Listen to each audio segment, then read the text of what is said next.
Welcome back. ಇತ್ತ ಸರ್ಕಾರ ಮೇಲಿಂದ ಮೇಲೆ ಬೆಲೆ ಏರಿಕೆಯನ್ನ ಮಾಡ್ತಾ ಇದ್ದು ಸಾರ್ವಜನಿಕರ ಕೆಂಗಣ್ಣಿಗೆ ಗುರಿಯಾಗಿದೆ. ಈ ಬೆನ್ನಲ್ಲೇ ಈಗ ಮತ್ತೊಂದು ಬಾಂಬ್ ಸಿಡಿಸಿದ್ದಾರೆ ದಳಪತಿ. ರಿಲೇ ಬರೆ ಹೊತ್ತಲ್ಲೇ ಬಿಗ್ ಬಾಂಬ್ ಸಿಡಿಸಿದ ದಳನಾಯಕ. ಸಿದ್ದರಾಮಯ್ಯ ಸರ್ಕಾರದ ವಿರುದ್ಧ ಸ್ಫೋಟಕ ಹೇಳಿಕೆ.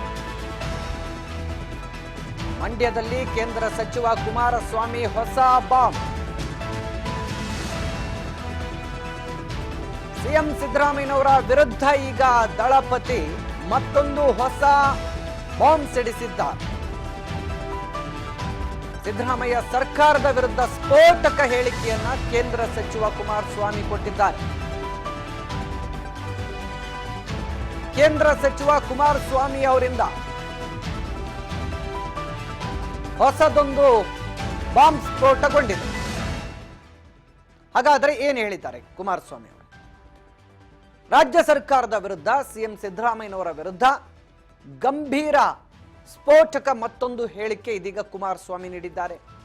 ಕುಮಾರಸ್ವಾಮಿ ಅವರಿಂದ ಏನು ಹೇಳಿಕೆ ಹಾಗಾದ್ರೆ ಹೊರಬಂತು?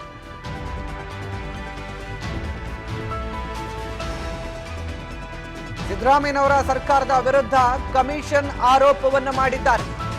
ಕಾಂಗ್ರೆಸ್ ಅವಧಿಯಲ್ಲಿ 60% ಕಮಿಷನ್ ಪಡೆಯಲಾಗ್ತಾ ಇದೆ ಅನ್ನುವಂತ ಗಂಭೀರ ಆರೋಪವನ್ನು ಮಾಡಿದ್ದಾರೆ. ರಾಜ್ಯ ಸರ್ಕಾರದ ವಿರುದ್ಧ ಕುಮಾರಸ್ವಾಮಿ ವಾಗ್ದಾಳಿ.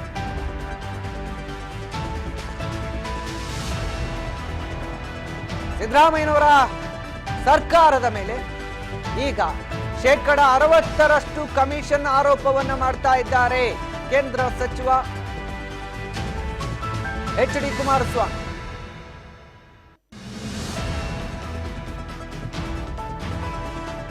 ಮೈಸೂರಿನಲ್ಲಿ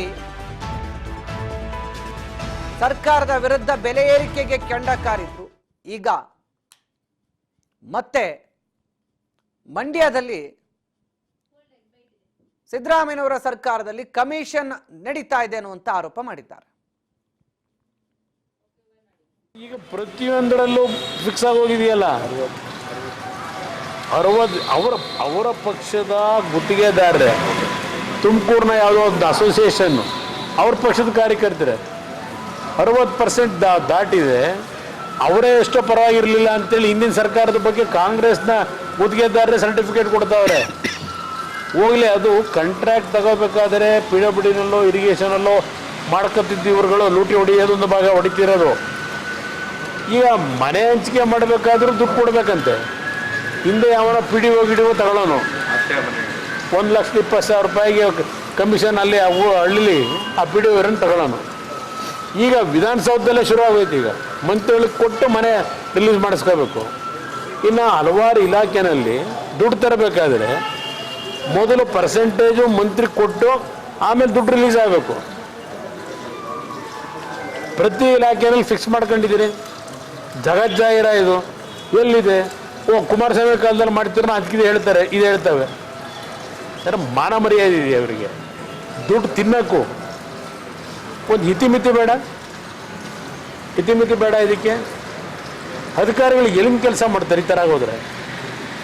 ಯಾತಕ್ಕೆ ಆತ್ಮಹತ್ಯೆಗಳು ನಡೀತಾವೆ? ರೈತರ ಆತ್ಮಹತ್ಯೆ ನೋಡ್ತಾ ಇದ್ದೋ. ಇವತ್ತು ಪ್ರತಿನಿತ್ಯ ಸರ್ಕಾರಿ ನೌಕರರು ಆತ್ಮಹತ್ಯೆ, ಕಾಂಟ್ರಾಕ್ಟರ್ಗಳು ಆತ್ಮಹತ್ಯೆ.